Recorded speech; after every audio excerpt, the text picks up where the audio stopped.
आपका स्वागत है आपके YouTube चैनल टेक मैथ पर। आज हम 12th क्लास का चैप्टर 3 पढ़ने जा रहे हैं, इसका नाम है मैट्रिक्स। मैं आपको इसकी इंट्रोडक्शन बता दूं आज की वीडियो में, और कल हम एक्सरसाइज करेंगे इसकी नेक्स्ट वीडियो में। तो चलिए दोस्तों शुरू करते हैं। देखो, मैट्रिक्स होता है किसी भी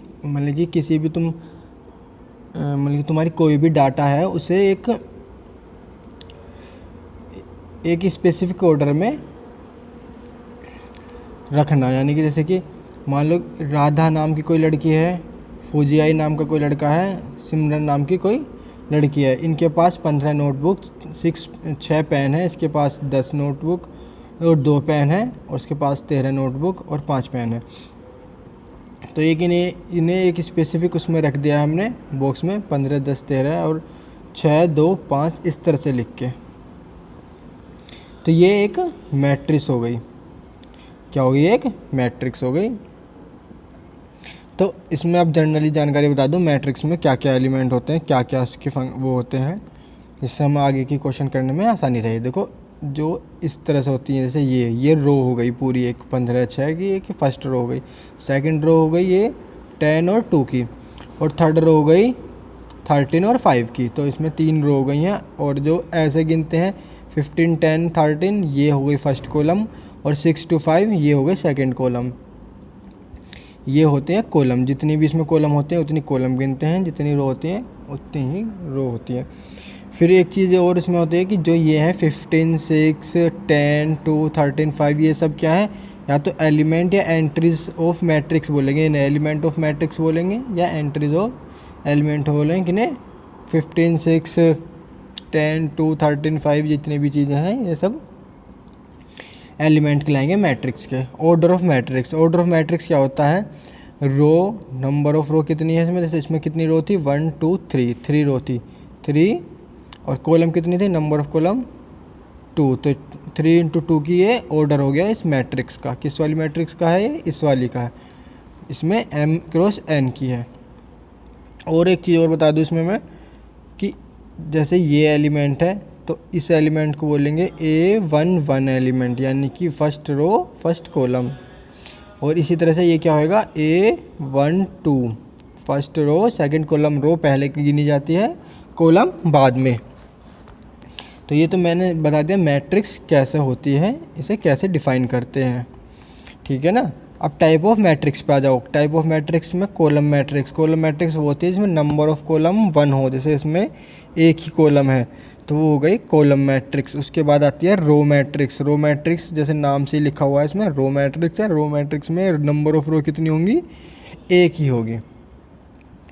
और इसी तरह से और देख लेते हैं स्क्वायर मैट्रिक्स। स्क्वायर मैट्रिक्स, जैसे स्क्वायर पता है आपको, स्क्वायर क्या होता है, जिसकी लेंथ और ब्रेथ सेम होती है, तो वो होता है स्क्वायर। इसी तरह से स्क्वायर मैट्रिक्स में क्या है, नंबर ऑफ रो और नंबर ऑफ कॉलम सेम होंगे, number of row number of column same होंगे। जैसे ये 3 × 3 है तो इसमें नंबर ऑफ रो कितनी है, 3, और नंबर ऑफ कॉलम क्या है, वो भी 3 है। इसमें एक चीज़ और तुम देख सकते हो कि ये 3 × 3 की नहीं, जैसे 2 × 2 की भी अगर कोई मैट्रिक्स होगी, 2 × 2 की भी कोई मैट्रिक्स होगी तो वो भी स्क्वायर मैट्रिक्स कहलाएगी। और अगर 1 × 1 की भी होगी तो वो भी स्क्वायर कहलाएगी। हमें बस इसका क्या है, नंबर ऑफ रो जो है और नंबर ऑफ कॉलम के इक्वल होने चाहिए।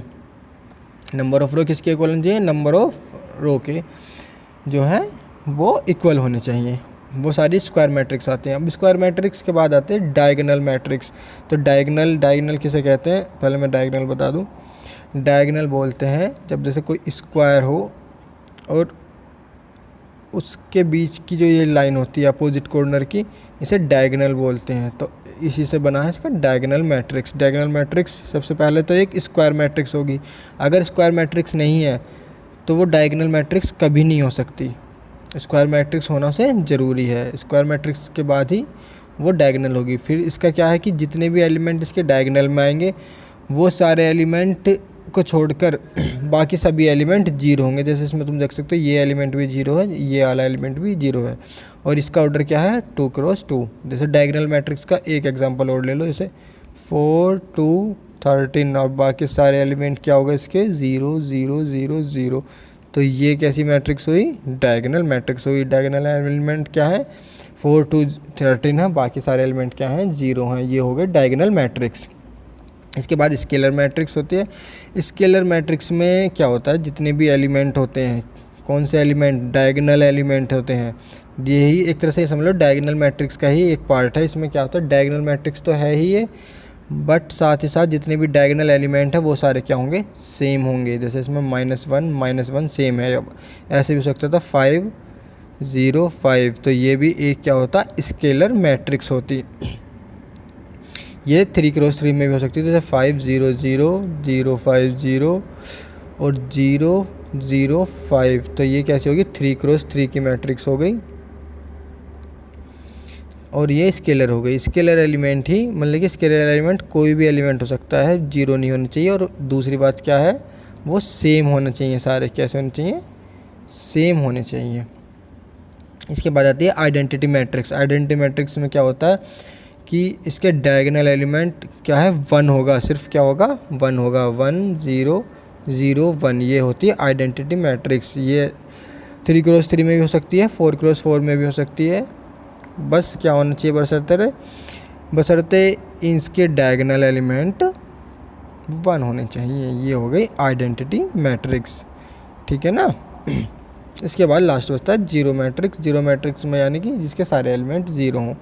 तो जैसे कि ये हो गई 0 0 0 0 0 0 0 0, तो इसमें कुछ नहीं है, इसमें बस सारे एलिमेंट क्या हैं, 0 हैं। जितने भी उसमें एलिमेंट पाए जाएंगे, चाहे कैसी भी मैट्रिक्स हो, सारे एलिमेंट्स की वैल्यू 0 होनी चाहिए, वो जीरो मैट्रिक्स हो गई।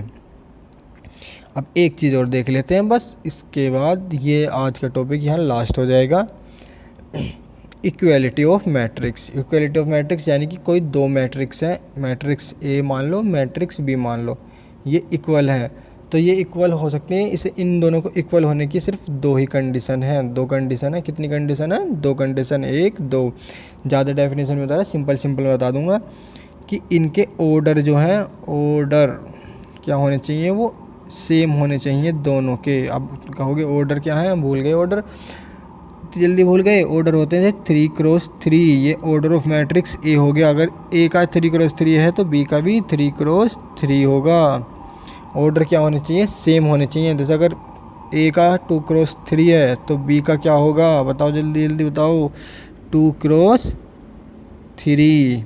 ये हो गया ऑर्डर ऑफ मैट्रिक्स बी। अगर इनके ऑर्डर सेम होने चाहिए, कितनी कंडीशन है इनकी इक्वलिटी मैट्रिक्स, एक तो होना चाहिए ऑर्डर सेम, दूसरा क्या होना चाहिए, equal corresponding element. Corresponding element क्या होने चाहिए, वो इक्वल होने चाहिए। अब इक्वल से क्या मतलब है, अगर जैसे एलिमेंट ए और बी ये मैट्रिक्स हैं और इनका एलिमेंट हो गया A11, तो वो B11 के इक्वल होने चाहिए। अब A11 क्या हो गया, अब A11 भूल गए तो मैं बता दूं तुम्हें दोबारा से, A11 क्या है, मैंने यहाँ पे बताया था। A11 ये हो गया पहली रो पहली कॉलम का एलिमेंट, जिसका पहली रो का पहला एलिमेंट और पहली रो का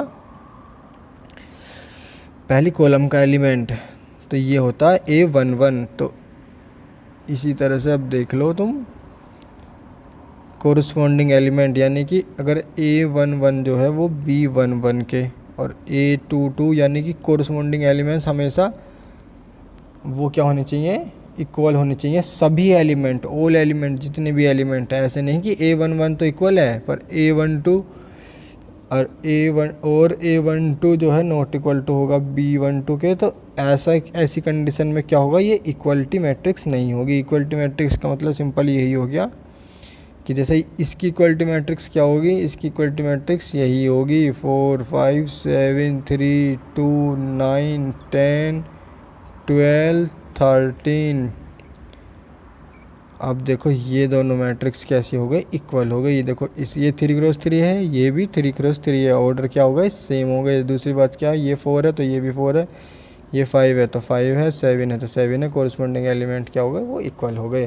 तो ऐसी मैट्रिक्स को इक्वलिटी ऑफ मैट्रिक्स कहते हैं। बाकी अगर कुछ चीज़ तुम्हें अभी भी समझ में ना आए तो कमेंट में बता दें मुझे, और अगर फिर भी कमेंट में बता दें, या व्हाट्सअप नंबर भी है डिस्क्रिप्शन में, वहाँ से मुझे तुम व्हाट्सअप कर दोगे तो भी मैं तुम्हें वो बात बता दूंगा। बाकी अगर तुम्हें वीडियो कैसी लगी ये बताएं मुझे। Bye bye, thank